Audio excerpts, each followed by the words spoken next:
अब देखो WWE में शील्ड को देखे हुए तो जमाना हो चुका है, इस टीम को टूटे हुए भी जमाना हो चुका है, लेकिन कैसे अब रोमन रेंस शील्ड से पूरी तरीके से अलग हुए हैं उसके बारे में हम लोग इस वीडियो में बात करने वाले हैं।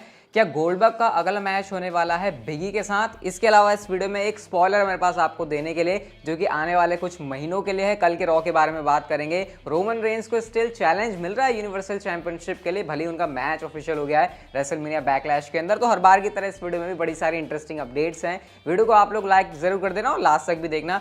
और आप में से बहुत सारे लोग कह रहे हो कि भाई अब रेसल चैटर चैनल पर वीडियोस कब से आएंगी, तो कल देखो स्ट्राइक हट जाएगी, लेकिन वो किस टाइम पर हटेगी उस हिसाब से डिपेंड करेगा कि क्या अगली वीडियो जो है कल उस चैनल पर आएगी या फिर इधर आएगी। तो कल रॉ का जो रिव्यू है वो किसी पे भी आ सकता है, इस पर भी या फिर रेसल चैटर पर भी। लेकिन हाँ, इतना तो है कि कल जो स्ट्राइक है वो हट जाएगी और मुझे इस बात की बहुत ज़्यादा खुशी है। और थैंक यू आपके इस सपोर्ट के लिए जो कि आपने इस थोड़े से बुरे टाइम में मेरे साथ दिया।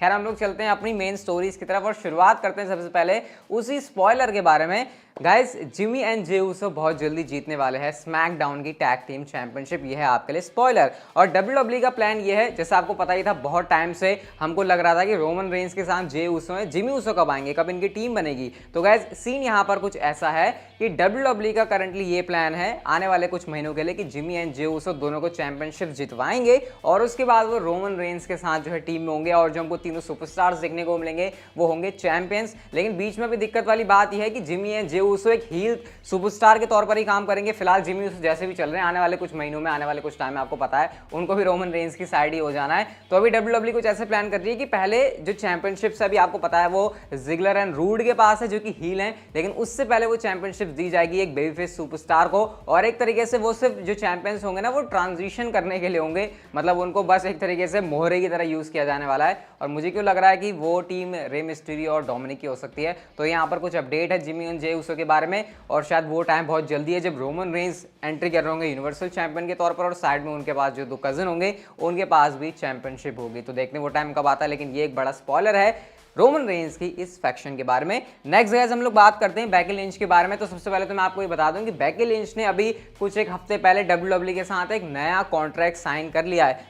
मतलब देखो, वैल्यू हो अपनी तो ऐसी कि भाई तुम्हारा कॉन्ट्रैक्ट एक्सपायर हो गया उस टाइम में जब तुम WWE में काम भी नहीं कर रहे और तुमको उसी टाइम पर नया कॉन्ट्रैक्ट भी ऑफर कर दिया, क्योंकि आपको पता है बेकी लिंच काफ़ी बड़ी सुपरस्टार हैं। और जहां तक बात हो रही है उनके रिटर्न की, तो गाइज आपको पता है सेथ रॉलिंस की जो रेसलिंग एकेडमी है ब्लैक एंड ब्रेव, उस अकाउंट की तरफ से एक फोटो आती है और यहाँ पर आप लोग इस फोटो के अंदर देख सकते हो साइड में हमको बेकी लिंच भी जो है थोड़ी सी मेहनत मशक्कत करती हुई दिखाई दे रही है। तो इसका मतलब आप लोग एक्सपेक्ट कर सकते हो कि शायद वो अपने आप को प्रिपेयर कर रही है अब अपने रिटर्न के लिए। बहुत टाइम हो चुका है, उनका बेबी हुआ, आराम से लगता है कि सारी चीज़ें जो है सेटल हो गई हैं, तो शायद बहुत जल्दी बेकी लिंच भी आपको वापस से देखने को मिल सकती हैं।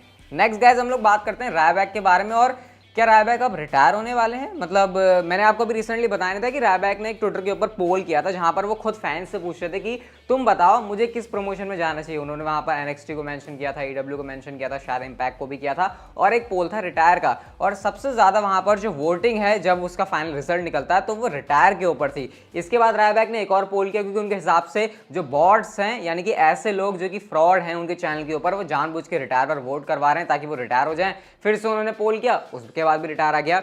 एक बार फिर से आज रायबैक ने पोल किया और उन्होंने साफ साफ शब्दों में लिख दिया कि भाई देखो, तुम मजाक में मत लो, मैं सच में इस वाले पोल को सिरे से लेने वाला हूं और इसका जो भी रिजल्ट आएगा मैं इसकी रिस्पेक्ट करूंगा। और अगेन यहाँ पर आप लोग देख सकते हो इस टाइम पर यहाँ पर मेजॉरिटी में जो वोट है वो फिर से रिटायर को मिला है। कुछ लोग AEW, कुछ लोग NXT, कुछ लोग इम्पैक्ट भी कह रहे हैं, लेकिन यहाँ पर अभी जो मैं नंबर्स देख रहा हूँ वहाँ पर रिटायर को लेकर सबसे ज्यादा है।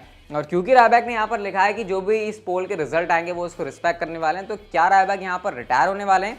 वेल, एक ट्विटर के पोल के सहारे से अगर बंदा अपना फ्यूचर डिसाइड कर रहा है तो मुझे वो चीज़ सही नहीं लग रही है। मतलब इतना बड़ा उनका करियर रहा है प्रो रेसलिंग के अंदर, पॉपुलर हैं वो काफ़ी नाम, तो पता नहीं क्या सिचुएशन हो रही है रायबैक के साथ। लेट्स सी आगे क्या होता है, बट रिटायर होना यार मुझे तो सही नहीं लगेगा। बाकी इसके बारे में आपके क्या थॉट्स हैं मुझे आप लोग कॉमेंट करके जरूर बताना। नेक्स्ट गाइस, हम लोग बात करते हैं जरा डैनियल ब्रायन के बारे में। तो डैनियल ब्रायन की आपको पता है सिचुएशन कैसी चल रही है।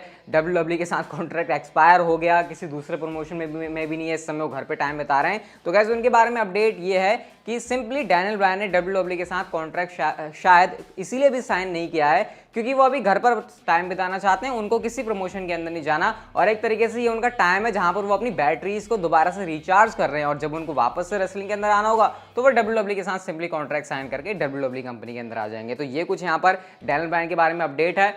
लेकिन जैसे कि इस बिजनेस के अंदर कहा जाता है नेवर से नेवर, तो क्या पता एक शॉकर दे दे हमको डैनियल ब्रायन जब वो किसी दूसरे प्रमोशन के अंदर अपीयर हो जाए। लेकिन फिलहाल जो अपडेट सारे जो रूमर्स आ रहे हैं उसके हिसाब से लग रहा है कि मामला काफी सेटल है, कोई बैड ब्लड नहीं है डब्ल्यूडब्ल्यू और डैनियल ब्रायन के बीच में, जैसे सीएम पंक और डब्ल्यूडब्ल्यू के बीच रहा है इतने टाइम से कि कोई गुस्से में गए डैनियल ब्रायन। तो सिचुएशन यहाँ पर जो है काफी नॉर्मल सी लग रही है।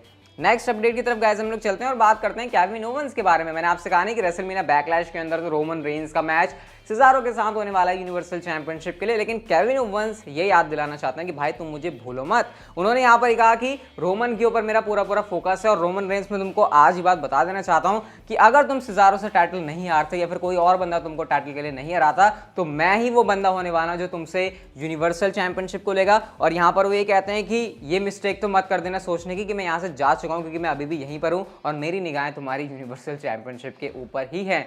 वैसे केविन ओवेंस ने जिस तरीके से फाइट दी रोमन रेंस को, मतलब हमने जो वहां पर मैचेस देखे थे कोई ना कोई अड़ंगा ही लगता था, तभी केविन ओवेंस की हमको हार देखने को मिलती थी। इस वाली फ्यूड से केविन ओवेंस को काफी फायदा हुआ। वो बात अलग है कि डब्ल्यूडब्ल्यू ने केविन ओवेंस के उस मोमेंटम का यूज करा नहीं कहीं पे, लेकिन फिर भी केविन ओवेंस हैं तो जबरदस्त अपोनेंट और जबरदस्त बात भी उन्होंने यहाँ पर बोली है। आपको कितना बिलीव करते हो आप केविन ओवेंस की इस बात पर, और क्या वाकई में वो ऐसा कर सकते हैं? आपके इसके बारे में क्या थॉट्स हैं? कॉमेंट सेक्शन में आप लोगों को जरूर बता सकते हो।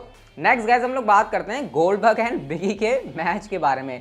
अब जब मैं इस मैच को बोल रहा हूं तो आप में से बहुत सारे लोगों को सरप्राइज सा हो रहा होगा कि क्या गोल्डबर्ग वर्सेस बिगी का मैच।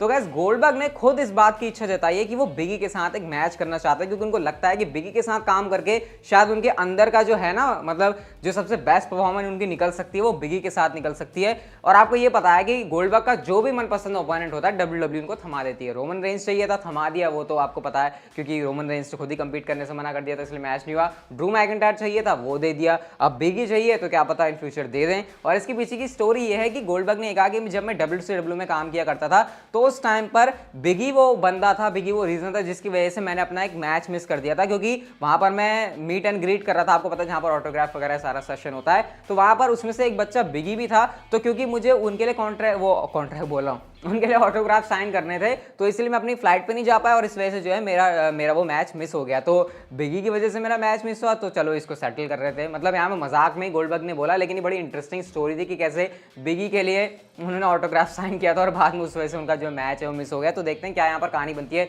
लेकिन बिगी तगड़े बहुत ज़्यादा सबसे ज़्यादा पावरफुल मुझे लगते हैं वो डब्ल्यूडब्ल्यू के अंदर, और मतलब सबसे ज़्यादा पावरफुल में से एक मुझे लगते हैं। और गोल्डबर्ग हमारे वो तो रही हैं इतने टाइम के लेजेंड, तो देखते हैं इनके बीच क्या कहानी बनती है। बट हाँ, ये बैरी करने वाला सीन नहीं होना चाहिए जिसमें फैंस फिर बहुत ज़्यादा गोल्डबर्ग के ऊपर भड़क जाते हैं। नेक्स्ट गाइस हम लोग बात करते हैं मंडे नाइट रॉ की, और कल की रॉ के बारे में कुछ चीज़ें एडवर्टाइज हैं। सबसे पहले तो ड्रू मैकिंटायर वर्सेस लैशली का मैच आपको देखने को मिलेगा, ये पहले से एडवर्टाइज्ड है। एक बड़ा इंटरेस्टिंग मैच है जहां पर न्यू डे एंड आर के ब्रो की टीम हमको एक साथ देखने को मिलेगी, और ये अगेंस्ट जाने वाले हैं AJ Styles, Omos, Jackson Ryker और एलायस के साथ। तो ये 8 मैन टैग टीम मैच भी होगा, और साथ ही साथ विमेंस डिवीजन के अंदर भी एक और टैग टीम मैच है जहां पर आस्का, मैंडी रोज एंड डेना ब्रुक होंगी एक टीम में, और उनके अगेंस्ट होने वाली है शार्लेट फेयर, नाया जैक्सन, शेना बेसलर। तो ये कुछ फिलहाल चीजें जो कि कल की रॉ के लिए एडवर्टाइज्ड हैं। लेकिन गाइस हम लोग बात करते हैं एक्शन फाइनल स्टोरी के बारे में, जो कि जुड़ी है रोमन रेंस के ऑफिशियली शील्ड से पूरी तरीके से अलग होने को लेकर। अब सबसे पहले कॉम्बैट के साथ जब इंटरव्यू कर रहे थे पॉल हेमन, उन्होंने इस बात को रिवील किया कि ना सिर्फ टेलीविजन के ऊपर मैं रोमन रेंस का स्पेशल काउंसिल हूं, बल्कि पर्दे के पीछे भी मैं रोमन रेंस के लिए स्पेशल काउंसिल की तरह काम करता हूं। और क्योंकि रोमन रेंस का नया कैरेक्टर है तो कुछ चीजें मेरे को पहले बिल्कुल ठीक करनी थी। सबसे पहले हमारी जो प्रेजेंटेशन है, जो हमारे तौर तरीके हैं, वो रोमन रेंस के पहले वाले कैरेक्टर के जैसे नहीं होने चाहिए, जो लुक है वो चेंज होनी चाहिए। और तीसरी चीज, हमने थीम सॉन्ग भी रोमन रेंस का चेंज कर दिया, क्योंकि थीम सॉन्ग के ऊपर ये क्वेश्चन था कि रोमन रेंस का जो थीम सॉन्ग है वो चेंज क्यों हो रहा है। उसके बाद यहां पर ये कहा पॉल हेमन ने कि देखो सबसे पहले रोमन रेंस का जो वेस्ट था वो शील्ड से मिलता जुलता था, हमने उसको अलग कर दिया। और अब फाइनली जो रोमन रेंस का थीम सॉन्ग, जो कि पूरा शील्ड से आपको पता है मिलता जुलता है, थोड़ा सा वहां पर ट्विक्स वगैरह किए हैं, हमने उसको भी अलग कर दिया है। और फाइनली ये वो स्टेप है जो रोमन रेंस को शील्ड से अब पूरी तरीके से अलग कर देता है, और ये है आपके सामने नया रोमन रेंस।